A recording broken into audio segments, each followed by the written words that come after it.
ഇന്നത്തെ നമ്മുടെ topic Wheatstone bridge പ്രിൻസിപ്പിളാണ്.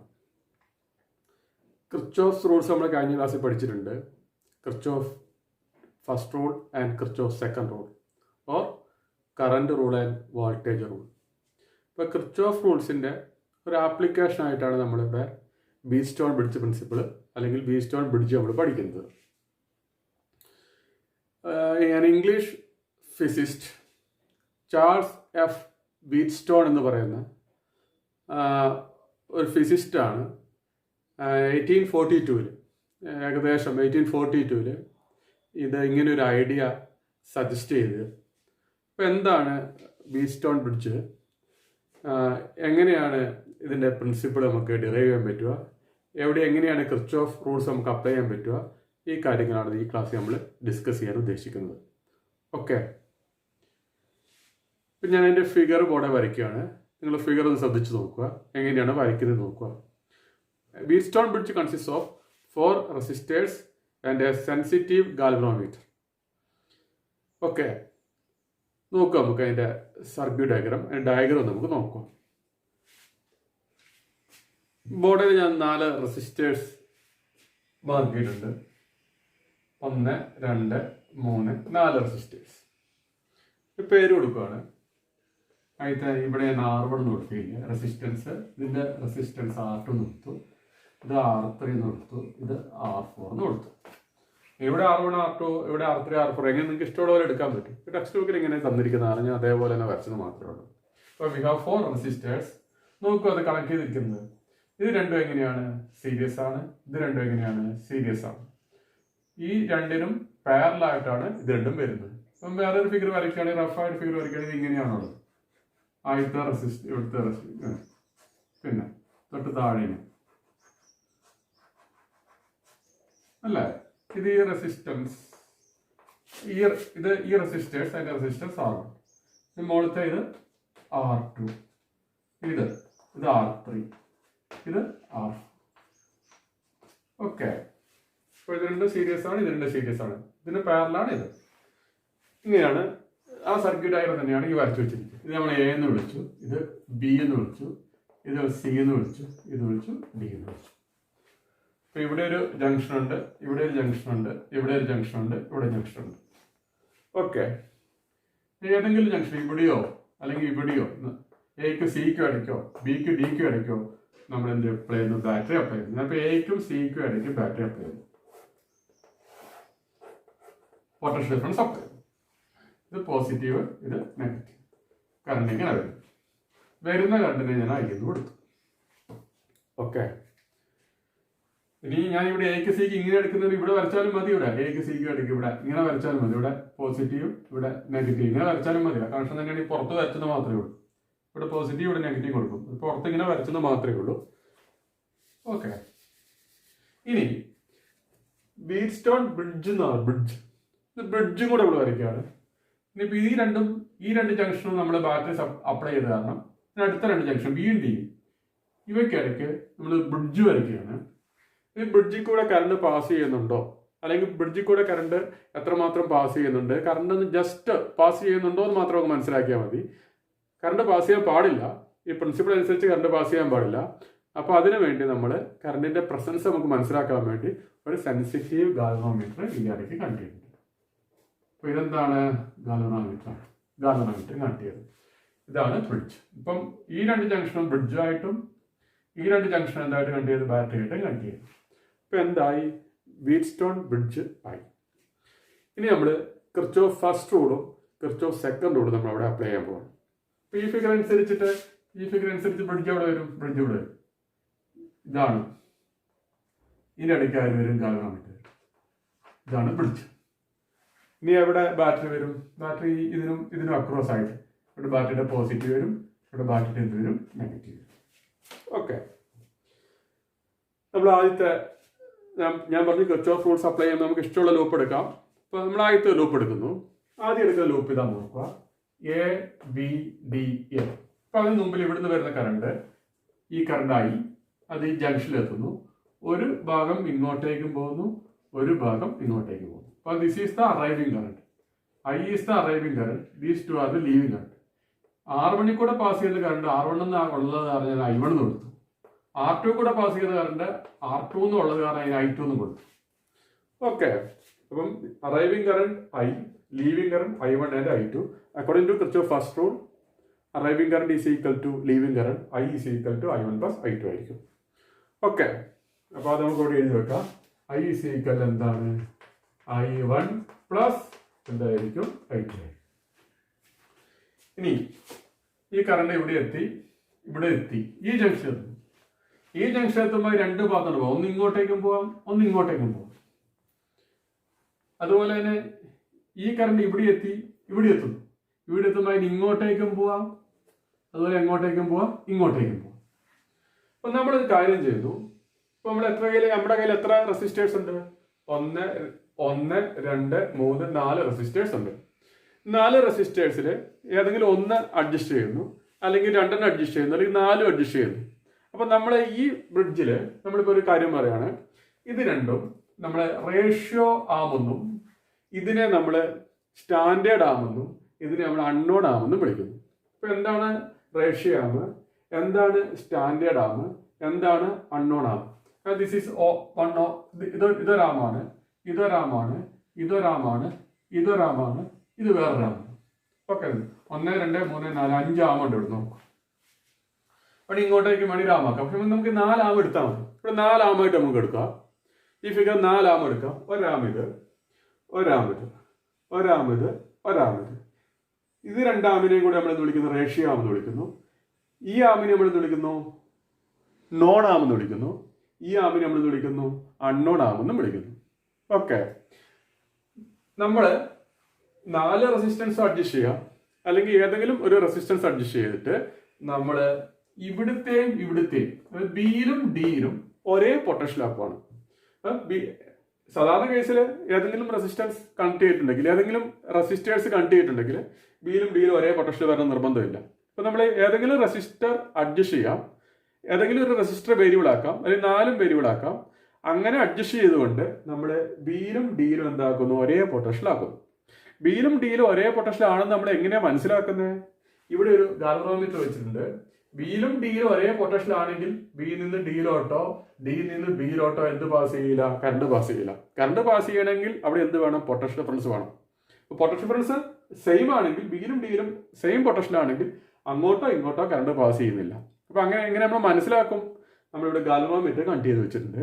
ഗാൽവനോമീറ്ററിൽ current pass ചെയ്യുന്നില്ലെങ്കിൽ ബിയിലും ഡിയിലും എന്താണ്? സെയിം പൊട്ടൻഷ്യൽ ആണെന്ന് നമുക്ക് മനസ്സിലാക്കാൻ പറ്റും. അപ്പൊ ഗാൽവനോമീറ്ററിൽ കറണ്ട് പാസ് ചെയ്യാത്ത ഒരു അവസ്ഥ നമ്മൾ ഉണ്ടാക്കി വെക്കണം. അങ്ങനെയാണെങ്കിൽ that bridge is said to be balanced. Balanced കണ്ടീഷനിൽ മാത്രമേ നമ്മൾ വീറ്റ്സ്റ്റോൺ ബ്രിഡ്ജ് പ്രിൻസിപ്പിൾ നമുക്ക് പറയാൻ പറ്റുള്ളൂ. എപ്പോഴാണ് bridge is said to be balanced എന്ന് പറയുന്നത്? The current through the galvanometer is equal to 0. Current through the galvanometer ഞാൻ IG എന്ന് കൊടുത്തു. IG എന്ന് പറഞ്ഞാൽ ഗാൽവനോമീറ്ററിൽ കൂടെ പാസ് ചെയ്യുന്ന കറന്റ് എത്രയാണോ IG എന്ന് വിളിക്കുന്നത്. അതായത് IG ഈസ് ഈക്വൽ എത്ര കൊടുത്തു? 0 ആണെങ്കിൽ then bridge is said to be balanced. That means the galvanometer shows null deflection. The potential at B is equal to potential at D. That is VB is equal to VD. Then IG is equal to 0 വരും. Then bridge is said to be balanced. അങ്ങനെയാണെങ്കിൽ മാത്രമേ whetstone bridge principle നമുക്ക് ഉപയോഗിക്കാൻ പറ്റുള്ളൂ. അപ്പോൾ ആ condition നമ്മൾ satisfy ചെയ്ത് നോക്കുക. ഇപ്പോൾ IG എത്രയാണ്? 0 ആണ്. Current through the galvanometer is equal to 0 ആണ്. That means the galvanometer shows null deflection or 0 deflection ആണെന്ന് നോക്കുക. അപ്പൊ ഞാൻ ഇവിടെ എന്ത് കൊടുത്തു? IG ഈസ് ഈക്വൽ ടു 0 എന്ന് കൊടുത്തു. അങ്ങനെയാണെങ്കിൽ ഇവിടുന്ന് വരുന്ന കറണ്ട്, അല്ലെങ്കിൽ ഇവിടുന്ന് വരുന്ന കറണ്ട്, ഇപ്പൊ I2 ഇങ്ങനെ വരുന്നു, I2 ഇങ്ങനെ വന്ന് ഇവിടെ എത്തി, ബിയിലെത്തി ഇങ്ങോട്ടേക്ക് പോകുന്നുണ്ടെങ്കിൽ, കറണ്ട് ഇങ്ങോട്ടേക്ക് പാസ് ചെയ്യുന്നുണ്ടെങ്കിൽ അത് മൈനസ് ചെയ്തിട്ട് ബാക്കി കറണ്ട് ഇങ്ങോട്ടേക്ക് വരുള്ളൂ. ഇപ്പൊ ഇങ്ങോട്ടേക്ക് IG പാസ് ചെയ്യുന്നുണ്ടെങ്കിൽ I2 മൈനസ് IG എത്രയാണോ ബാക്കി കറണ്ടാണ് ഇങ്ങോട്ടേക്ക് വരുള്ളൂ. അപ്പൊ IG എത്ര കൊടുത്തു? 0 കൊടുത്ത കാരണം ഇവിടെ നിന്ന് ഇങ്ങോട്ട് കറണ്ട് പാസ് ചെയ്യാത്ത കാരണം ഈ വരുന്ന കറണ്ട് കംപ്ലീറ്റ് അങ്ങോട്ടേക്ക് പാസ് ചെയ്യും, ഇങ്ങോട്ടേക്ക് തന്നെ പാസ് ചെയ്യും. അപ്പം റെസിസ്റ്റർ R4 കൂടെ പാസ് ചെയ്യുന്ന കറണ്ട് എന്ത് തന്നെയാണ്? I2 ആണ്. കാരണം ഇങ്ങോട്ടേക്ക് കറണ്ട് പാസ് ചെയ്യുന്നത്. അപ്പം വരുന്ന കറണ്ട് I2, പോകുന്ന കറണ്ട് എന്ത് തന്നെയാണ്? I2. കാരണം ഇങ്ങോട്ടേക്ക് കറണ്ട് പാസ് ചെയ്യുന്നില്ല, ഇവിടെയും സെയിം പൊട്ടൻഷ്യലാണ്. ഓക്കെ, അപ്പൊ R2ലെയും R4ലെയും എന്ത് സെയിം ആണ്? കറണ്ട് സെയിം ആണ്, അത് I2 ആണ്. The current through R2 and R4 is I2. Okay, next then ഇത് ഇവിടുന്ന് വരുന്ന കറണ്ട് എത്രയാണ്? I1 ആണ്. I1 വന്ന് ഇവിടെ എത്തുന്നു. ഇവിടെ എത്തുമ്പോൾ കറണ്ട് ഒരു ഭാഗം അങ്ങോട്ട് പോകേണ്ടതാണ്, പക്ഷെ അങ്ങോട്ട് പോകുന്നില്ല. ഇവിടുത്തെയും സെയിം പൊട്ടൻഷ്യലാണ്. IG എത്ര കൊടുത്തു? 0 ആണ്. അപ്പൊ ഇങ്ങോട്ടേക്ക് കറണ്ട് പാസ് ചെയ്യുന്നില്ലാത്ത കാരണം വരുന്ന കറണ്ട്, അറൈവിംഗ് കറണ്ട് I1 ആണ്. അത് തന്നെ ഇങ്ങോട്ടേക്ക് ലീവ് ചെയ്യുന്നു. അപ്പൊ R3 കൂടെ പാസ് ചെയ്യുന്ന കറണ്ട് എത്ര തന്നെയാണ്? I1 തന്നെ. അപ്പൊ current through R1 and R3 are same, that is equal to I1. അങ്ങനെ ഈ ജംഗ്ഷനിൽ എത്തുന്നു. ഈ ജംഗ്ഷൻ ഇവിടുന്ന് ആര് വരുന്നുണ്ട്? I2 വരുന്നുണ്ട്. I2 ഇവിടെ എത്തി. ഇവിടുന്ന് ആര് വരുന്നുണ്ട്? I1 വരുന്നുണ്ട്. അപ്പൊ ഇവിടെ വരുന്ന കറണ്ട് ഏതൊക്കെയാണ്? I1 ഉം I2 വരുന്നത്. അപ്പൊ I1 ഉം I2 കൂടി ചേർന്നിട്ട് ഇങ്ങോട്ടേക്ക് പോകും. I1 ഉം I2 ആണ് അവിടെ അറൈവിംഗ് കറണ്ട്. ലീവിംഗ് കറണ്ട് എന്താണ്? I1 plus I2. ഇങ്ങനെ. ഓക്കെ, I എന്ന് പറയുന്നത് എന്താണ്? I1 പ്ലസ് I2 ആണ്. അപ്പൊ ഇങ്ങോട്ടേക്ക് വരുന്ന കറണ്ട് എത്ര തന്നെയാണ്? I തന്നെയാണ് വരുന്നത്. I1 പ്ലസ് I2 ആണ് വരുന്നത്. I തന്നെയാണ് ഇങ്ങോട്ട് വരുന്നത്. ഒന്നുകൂടെ പറയാം. കറണ്ട് I വരുന്നു, സ്പ്ലിറ്റ് ചെയ്യുന്നു, ജംഗ്ഷൻ വെച്ചിട്ട് I1 ഇങ്ങോട്ടേക്ക് പോകുന്നു, R1 കൂടെ പോകുന്നു. I2 എങ്ങോട്ടേക്ക് പോകുന്നു? R2 കൂടെ പോകുന്നു. ഇവിടെ വെച്ചിട്ട് ഇങ്ങോട്ടേക്കും വരാം, ഇങ്ങോട്ടേക്കും വരാം. പക്ഷെ ബിയിലും ഡിയിലും സെയിം പൊട്ടൻഷ്യൽ ആയത് കാരണം, ബ്രിഡ്ജ് ബാലൻസിങ് കണ്ടീഷൻ ആയത് കാരണം വരുന്ന കറണ്ട് I2 തന്നെ എങ്ങോട്ട് പോകുന്നു? R4 വരുന്നു. അതെവിടെ എത്തുന്നു? സിയിലെത്തുന്നു. അതേസമയം ഇവിടുന്ന് ആര് വരുന്നുണ്ട്? I1 വരുന്നുണ്ട്. ഡിയിൽ നിന്ന് ബിയിലോട്ട് പോകുന്നില്ല. ദെൻ അതെങ്ങോട്ടേക്ക് വരുന്ന I1 R3 വന്ന് ഇവിടെ എത്തുന്നു. അപ്പൊ ഇവിടുന്ന് വരുന്ന കറണ്ട് I2 ഉം ഇവിടുന്ന് വരുന്ന കറണ്ട് I1 ഉം കൂടി ചേർന്നിട്ട് എന്താവും? I is equal I1 plus I2 എങ്ങോട്ടേക്ക് വരുന്നു? ഇങ്ങോട്ടേക്ക് വരും. Okay, bridge is said to be balanced. ഇനി നമ്മൾ കിർച്ചോഫ് റൂൾസ് ഉപയോഗിക്കുകയാണ്. ഫസ്റ്റ് റൂൾ പറഞ്ഞു, അത് ഓരോ ജംഗ്ഷനിൽ വരുന്ന അറൈവിംഗ് കറണ്ട്, ലീവിംഗ് കറണ്ട് കാര്യം നമ്മൾ പറഞ്ഞു. സെക്കൻഡ് റൂളാണ് അപ്ലൈ ചെയ്യുന്നത്. ആദ്യം എടുക്കുന്ന ലൂപ്പ് ABDA. ലൂപ്പ് എങ്ങനെ എടുക്കുന്നത്? ലൂപ്പ് എങ്ങനെയാണ്? സൈൻ കൺവെൻഷൻ ഒക്കെ കഴിഞ്ഞ ക്ലാസ്സിൽ പറഞ്ഞിട്ടുണ്ട്. ABDA. അത് മനസ്സിലാകാത്ത ആൾക്കാർ ഒന്നും കൂടെ അത് കേൾക്കുക. ABDA. അപ്പം ഫസ്റ്റ് ലൂപ്പ് കഴിക്കുക. ഞാൻ എടുക്കുക ABDA. ആദ്യത്തെ ലൂപ്പ് എടുത്തു. അപ്പൊ ആദ്യം എവിടെ നിന്ന് ഇങ്ങോട്ട് പോകുന്നു? A തൊട്ട് B വരെ പോകും. A തൊട്ട് B വരെ പോകുമ്പോൾ ഞാൻ പോകുന്ന അതേപോലെ തന്നെയാണ് കറണ്ട് പാസ് ചെയ്യുന്നത്. അപ്പൊ എന്ത് കൊടുക്കണം? പോസിറ്റീവ് കൊടുക്കണം. അപ്പൊ I2 into R2 എന്ത് കൊടുത്തു? I2 R2 എന്ന് കൊടുത്തു. പിന്നെ B തൊട്ട് D വരെ എടുക്കുമ്പോൾ അവിടെ ഗാൽവാനോമീറ്റർ ചെറിയ റെസിസ്റ്റൻസ് ഉണ്ട്. പക്ഷെ എന്തില്ല, കറണ്ട് 0 ആയത് കാരണം അത് എത്രയായി മാറും? I into galvanometer resistance is equal 0 തരും. അപ്പൊ ഇവിടെ നിന്നിട്ട് ഇവിടം വരെ ഒന്നുമില്ല. ഇനി അടുത്ത അവിടെ വരണം D തൊട്ട് A വരെ വരണം. D നിന്നും Aയിലോട്ട് പോകുന്നു. D നിന്ന് Aയിലോട്ട് ഞാൻ ഇങ്ങോട്ടേക്ക് വരുന്നത്. D നിന്ന് Aയിലോട്ട് ഇങ്ങോട്ടേക്ക് വരുമ്പോൾ കറണ്ട് ഇങ്ങോട്ടേക്കാണ് പാസ് ചെയ്യുന്നത്. ഓപ്പോസിറ്റ് ഡയറക്ഷനോട്ടാണ് പാസ് ചെയ്യുന്നത്. ഞാൻ വരുന്നതിന് നേരെ ഓപ്പോസിറ്റ് ഡയറക്ഷനോട്ടാണ് കറണ്ട് പാസ് ചെയ്യുന്നത്. അത് എന്ത് സൈൻ കൊടുക്കണം? മൈനസ് കൊടുക്കണം. അപ്പൊ I1 into R1 minus I1 into R1. That is equal to net EMF in the mesh. ഈ മെഷിലെ നെറ്റ് EMF. ഈ മെഷിലെ ഒരു സോഴ്സ് ഓഫ് സെല്ലിംഗ് കണ്ടിട്ടില്ല. എത്രയാണ്? അതുകൊണ്ട് എത്ര കൊടുത്തു? 0 കൊടുത്തു. അപ്പൊ ഒന്നാമത്തെ കിട്ടി.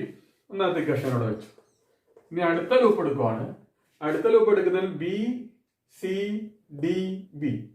ഈ സെക്ഷൻ എടുത്തു. അടുത്ത സെക്ഷൻ BCDB. BCDB. അടുത്ത ലൂപ്പ് എടുത്തു. BCDB. B തൊട്ട് C വരെ വരുന്നു. B തൊട്ട് C വരെ വരുമ്പോൾ ഞാൻ വരുന്ന അതേ ഡയറക്ഷനിലോട്ടാണ് I2 പാസ് ചെയ്യുന്നത്. ആ പോസിറ്റീവ് I2 R4 കൊടുക്കും. എന്നൊരു I2 R4 കിട്ടി. ഇനി എവിടെ നിന്ന് അങ്ങോട്ട് വരുന്നു? C നിന്ന് D യോട്ട് വരുന്നു. C നിന്ന് D യോട്ട് വരുമ്പോൾ ഞാൻ ഇവിടുന്ന് ഇങ്ങോട്ടേക്കാണ് വരുന്നത്. കാരണം നേരെ ഓപ്പോസിറ്റ് ഡയറക്ഷനോട്ട് ആയതാണ്. എന്തെങ്കിലും കൊടുത്തു? മൈനസ് കൊടുത്തു. Minus I1 R3. That is equal to net EMF. ഇവിടെ ഒരു EMF ഇല്ല. D നിന്ന് B യിലോട്ട് ഒന്നുമില്ല. IG 0 ആണ്. അപ്പൊ എടുക്കേണ്ട കാര്യമില്ല. നെറ്റ് EMF ഈസ് ഈക്വൽ കൊടുത്തു 0 കൊടുത്തു. രണ്ട് ഇക്വേഷൻ കിട്ടി നമുക്ക്. ഈ രണ്ട് ഇക്വേഷൻ നമ്മൾ ജസ്റ്റ് ഒന്നും കൂടി ഒന്ന് മാറ്റി എഴുതുകയാണ്. I2 R2 പിന്നെ ഇത് I1 R1 that is equal 0. ഈ ഇക്വേഷൻ മാറ്റി എഴുതുന്നു. ഈ ഇക്വേഷൻ മാറ്റി എഴുതുകയാണ്. I2 R2 is equal to ഈ മൈനസ് സൈൻ അങ്ങോട്ടേക്ക് പ്ലസ് ഇടുന്നു. ദാറ്റ് ഈസ് ഈക്വൽ ടു എന്ത് വന്നു? I1 R1 എന്ന് വന്നു. ഇക്വേഷൻ 3 എന്ന് കൊടുത്തു. അതുപോലെ ഇതും മാറ്റി എഴുതുന്നു. I2 R4 is equal to ഇത് അങ്ങോട്ടേക്ക് പോകുന്നു. അപ്പൊ എന്ത് വരുന്നു? I1 R3. I2 R2 is equal to I1 R1. I2 R2 is equal to I1 R1. രണ്ടാമത്തെ equation I2 R4 is equal to I1 R3. I2 R4 is equal to I1 R3. Equation number 4. 4 equation കിട്ടി. അപ്പം രണ്ട് equation കിട്ടി.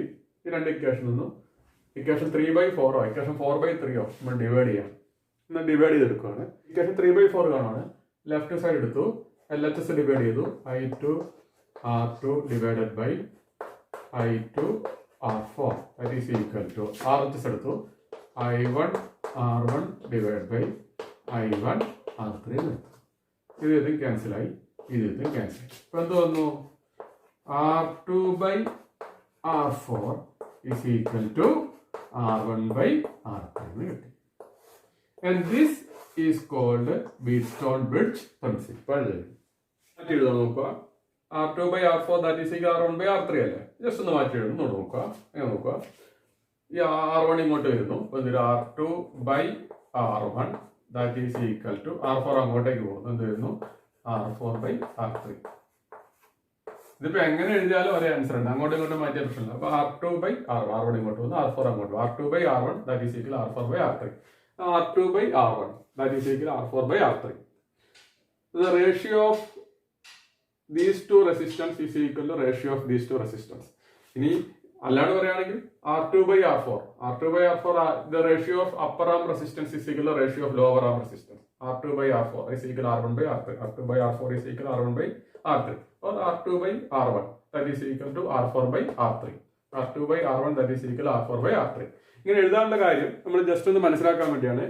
ഈ രണ്ട് റെസിസ്റ്റൻസും നമുക്ക് vary ചെയ്യിക്കാൻ പറ്റുന്ന റെസിസ്റ്റൻസ്, അല്ലെങ്കിൽ അതിനെ വിളിക്കുന്ന റേഷ്യോ റെസിസ്റ്റൻസ്. അതൊരു മീറ്റർ പിടിച്ചൊക്കെ നമ്മൾ പഠിക്കാൻ പോകുന്നുണ്ട്. ഒരു വയർ തരും, ആ വയറിനകത്ത് നമുക്ക് അഡ്ജസ്റ്റ് ചെയ്തിട്ട് അങ്ങോട്ടും ഇങ്ങോട്ടും റെസിസ്റ്റൻസ് മാറ്റാൻ പറ്റും.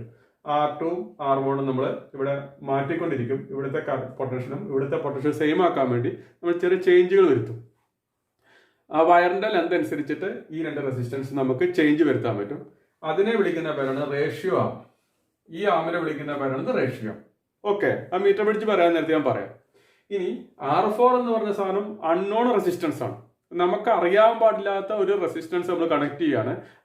നമുക്ക് അറിയാൻ പാടില്ലാത്ത ഒരു റെസിസ്റ്റർ, അതിന്റെ എത്ര റെസിസ്റ്റൻസ് നമുക്ക് അറിയത്തില്ല, നമ്മൾ കണക്ട് ചെയ്യാണ്. അപ്പൊ അൺനോൺ റെസിസ്റ്ററിന്റെ റെസിസ്റ്റൻസ് എത്രയാണ് നമ്മൾ കണ്ടുപിടിക്കാൻ ഉദ്ദേശിക്കുന്നതെങ്കിൽ ആ റെസിസ്റ്ററിന്റെ റെസിസ്റ്റൻസ് ആണ് R4. അതുകൊണ്ട് ഈ ആമിനെ നമുക്ക് എന്ത് വിളിക്കാം? അൺനോൺ ആം എന്ന് വിളിക്കാം. അൺനോൺ ആം എന്ന് വിളിക്കാം. ഓക്കെ, അപ്പൊ അൺനോൺ ആമിൽ കണക്ട് ചെയ്തിരിക്കുന്ന റെസിസ്റ്ററിന്റെ റെസിസ്റ്റൻസ് എത്രയാണ് നമ്മൾ കണ്ടുപിടിക്കണമെങ്കിൽ ബാക്കി 3 റെസിസ്റ്റൻസ് നമ്മൾ അറിയണം. അത് R1 R2 അറിയണം, R1 അറിയണം, R3 അറിയണം. അപ്പൊ ഇത് നമ്മൾ ലെന്ത് അഡ്ജസ്റ്റ് ചെയ്ത് നമ്മൾ അത് കണ്ടുപിടിക്കാൻ പറ്റും. അതുകൊണ്ടാണ് റേഷ്യോ ആമെന്ന് വിളിക്കുന്നത്. R3 എന്ന് പറയുന്ന സാധനം നമ്മൾ വെക്കുന്ന റെസിസ്റ്ററിന്റെ റെസിസ്റ്റൻസ് കൃത്യമായിട്ട് അറിയണം. അപ്പൊ റെസിസ്റ്റൻസ് ബോക്സ് ആണ് സാധാരണ ഇതിന് പകരം വെക്കുന്നത്. ഇപ്പൊ 1 ohm ആണ് അവിടെ വെക്കുന്നതെങ്കിൽ 1 ohm അവിടെ വരും, 2 ohm ആണ് അവിടെ വെക്കുന്നതെങ്കിൽ 2 ohm അവിടെ വരും. ഒരു അഡ്ജസ്റ്റ്മെന്റും ഇല്ല. നമ്മൾ വെക്കുന്ന റെസിസ്റ്ററിന്റെ റെസിസ്റ്റൻസ് എത്രയാണോ അതാണ് ഇതിന്റെ റെസിസ്റ്റൻസ്. ഇത് നമുക്ക് അഡ്ജസ്റ്റ് ചെയ്യാം.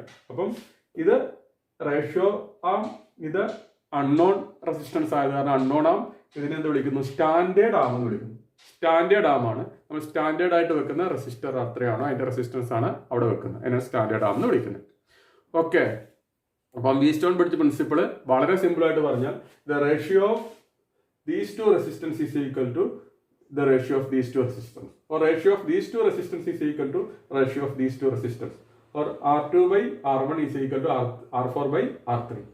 ഇനി ഈ R2 R1 R4 R3ക്ക് പകരം ഞാൻ PQRS കൊടുക്കുകയാണെങ്കിൽ, ഒരു എക്സാമ്പിൾ മാറ്റി ബോർഡ് ഞാൻ മായ്ക്കാൻ പോവാണ്. ഓക്കെ, ഈ ഫിഗറിൽ ഞാൻ ഈ R1 R2 R3 R4 എന്ന് പകരം ഞാൻ മാറ്റി കൊടുത്തു. ഇതിനെ P എന്ന് കൊടുത്തു, ഇതിനെ Q എന്ന് കൊടുത്തു, ഇതിനെ ഞാൻ R എന്ന് കൊടുത്തു, ഇതിനെന്ത് കൊടുത്തു? S. അപ്പൊ എങ്ങനെ വരും? R2 by R1 എന്ന് വരെ എന്തൊരു P by Q that is equal to R4 by R3 that is equal എന്ത് വരും? ഇത് R കൊടുത്തു, എന്ത് കൊടുത്തത്? PQRS. P by Q is equal to R by S. P by Q is equal to എന്ത് വരും? R by S. അപ്പൊ ഒന്നുമില്ല, R1 പകരം Q എന്നും R2 പകരം P എന്നും R4 പകരം R എന്നും R3 വരെ S എന്നും കൊടുത്തു. റെസിസ്റ്റൻസിന്റെ പേരൊന്ന് മാറ്റി വിളിച്ചെന്ന് മാത്രമേ ഉള്ളൂ. അങ്ങനെയാണെങ്കിൽ P by Q is equal R by S തിരിച്ചു കഴിഞ്ഞാൽ, പക്ഷെ ഇവിടെ P ഇവിടെ Q ഇവിടെ R ഇവിടെ S എഴുതിയാൽ എല്ലാം ആൻസർ ഒന്ന് തന്നെ. P by Q is equal എന്ത് വരും? R by S. അപ്പം ഓർത്തിരിക്കുക എളുപ്പത്തിന് വേണ്ടി PQRS നമ്മൾ പറയുന്ന പോലെ P by Q is equal R by S. PQRS എന്ന് പറയുന്നില്ല, P by Q is equal to R by S. The ratio of these two resistance is equal to ratio of these two resistance. ഇനി ഇത് അങ്ങോട്ടും ഇങ്ങോട്ടും മാറിയാലും equation ഒന്നും യാതൊരു വ്യത്യാസമില്ല. Then that is equal to P by Q is equal to R by S. That principle is called a Wheatstone-Bridge principle. ഇതിനകത്ത് unknown resistance ആണ് നമ്മുടെ ഇപ്പോൾ ഈ ഫിഗറിലെ അൺനോൺ റെസിസ്റ്റൻസ് ആണ് R. അല്ലെങ്കിൽ ഈ ഫിഗറിലെ ഇവിടുത്തെ അൺനോൺ റെസിസ്റ്റൻസ് ആയിരുന്നു ഏത്? R4. R4 എങ്ങനെ കണ്ടുപിടിക്കാൻ പറ്റും? ഈ കേസിൽ R4 is equal to unknown resistance അങ്ങോട്ട് എടുക്കും. എന്ത് വരും? R2/R1, R3 അങ്ങോട്ട് ഇൻറ്റു എന്ത് വരും? R3. ഇവിടെ നമുക്ക് ഏത് വഴി അൺനോൺ റെസിസ്റ്റൻസ് വെക്കാൻ പറ്റും? S ആണെങ്കിൽ S കണ്ടുപിടിക്കാൻ പറ്റും, R ആണെങ്കിൽ R കണ്ടുപിടിക്കാൻ പറ്റും. ഏതാണ് നമ്മൾ അൺനോൺ റെസിസ്റ്റൻസ് വെക്കുന്നത് അത് കൃത്യമായിട്ട് നമുക്ക് ഇക്വേഷൻ ഉപയോഗിച്ച് കണ്ടുപിടിക്കാൻ പറ്റും. ഇവിടെ നമ്മൾ അൺനോൺ റെസിസ്റ്റൻസ് ആയിട്ട് R4 വെച്ച് R4 is equal R2/R1 into R3. അപ്പോൾ ഇത് രണ്ടും റേഷ്യോ ആണ്. ഇതെന്താണ്? നോൺ ആണ്. ഇത് നമ്മൾ മാറ്റി കൊടുക്കുന്നു, അഡ്ജസ്റ്റ് ചെയ്യുന്നു. R2 R1 അഡ്ജസ്റ്റ് ചെയ്യുന്നു. എന്താ മാറും? R3 നമ്മൾ ഗുണിക്കുന്നു, R4 നമുക്ക് കറക്റ്റ് നമുക്ക് കണ്ടുപിടിക്കാൻ പറ്റും. അതായത് R3 മാറുന്നതനുസരിച്ച് R2/R1 എന്ത് ചെയ്തുകൊണ്ടിരിക്കും? മാറിക്കൊണ്ടിരിക്കും. R4 എന്തായിരിക്കും? ഫിക്സഡ് വാല്യൂ ആയിരിക്കും. അത് കണ്ടുപിടിക്കാൻ വേണ്ടി നമ്മൾ ഒരാമ എന്താക്കും? വേരി ചെയ്യിക്കുന്ന ആമാക്കുന്ന വ്യത്യാസവും. ഓക്കെ, ഇതിൻ്റെ ഒരു അപ്ലിക്കേഷൻ നമ്മൾ അടുത്ത പഠിക്കാൻ പോകുന്നത് അത് മീറ്റർ ബ്രിഡ്ജാണ്. അതായത് പീസ്റ്റോൺ ബ്രിഡ്ജ് പ്രിൻസിപ്പളിൽ ഉപയോഗിച്ച് വർക്ക് ചെയ്യുന്ന ഒരു സ്ലൈഡിംഗ് ഡിവൈസ് ആണ്, ഒരു സ്ലൈഡിംഗ് വയർ ഡിവൈസ് ആണ് ഇത് മീറ്റർ ബ്രിഡ്ജ്. ഇത് നമുക്ക് അടുത്ത ക്ലാസ്സിൽ പഠിക്കാം.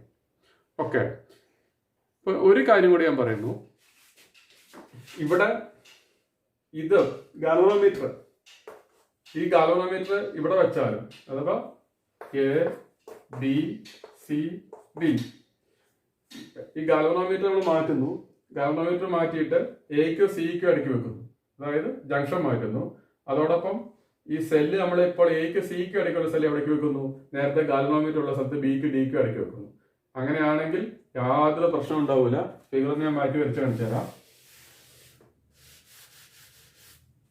ഫിഗർ നോക്കുക. ഇങ്ങനെയാണെങ്കിൽ ബിക്ക് ഡിക്ക് ഇടയ്ക്ക് എന്ത് വെക്കുന്നു? സെല്ല് വെക്കുന്നു. ഇവിടെ സെല്ല് വെക്കുന്നു. ഇനി ഇതിനിടയ്ക്ക് എന്ത് വെക്കുന്നു? ഗാൽവനോമീറ്റർ വെക്കുന്നു. വെച്ചാൽ ജമ്പിങ് കൊടുത്തു. ഇവിടെ കണക്ഷൻ ഇല്ലെന്ന് കാണിക്കാൻ വേണ്ടിയാണ് ജമ്പിങ് ഇങ്ങനെ കൊടുത്തു. അതായത് സെല്ലും ഗാൽവനോമീറ്ററും ഇന്റർചേഞ്ച് ചെയ്തിട്ടുണ്ടെങ്കിൽ എന്തെങ്കിലും ബാലൻസിങ് കണ്ടീഷനിൽ എന്തെങ്കിലും മാറ്റം ഉണ്ടാകുന്ന വെച്ചാൽ ഒന്നും സംഭവിക്കാൻ പോകുന്നില്ല. എവിടെയും സെയിം പൊട്ടൻഷ്യൽ ആക്കുകയാണെങ്കിൽ ഒന്നും സംഭവിക്കുന്നില്ല. ബാലൻസിങ് കണ്ടീഷനിൽ യാതൊരു ചേഞ്ചും ഉണ്ടാകുന്നില്ല. പീസ്റ്റോൺ ബ്രിഡ്ജ് പ്രിൻസിപ്പിളായ P/Q = R/S, അല്ലെങ്കിൽ R2/R1 എന്തായിരിക്കും? R4/R3 തന്നെയായിരിക്കും. ഓക്കെ, ഇതിൻ്റെ ഒരു ആപ്ലിക്കേഷൻ നമ്മൾ അടുത്ത ക്ലാസ്സിൽ പഠിക്കാൻ പോകുന്നത് അത് മീറ്റർ ബ്രിഡ്ജാണ്. ഈ ക്ലാസ് നമുക്ക് ഇവിടെ അവസാനിപ്പിക്കാം. അടുത്ത ക്ലാസ്സിൽ നമുക്ക് മീറ്റർ ബ്രിഡ്ജ് പഠിക്കാം. ഓക്കെ.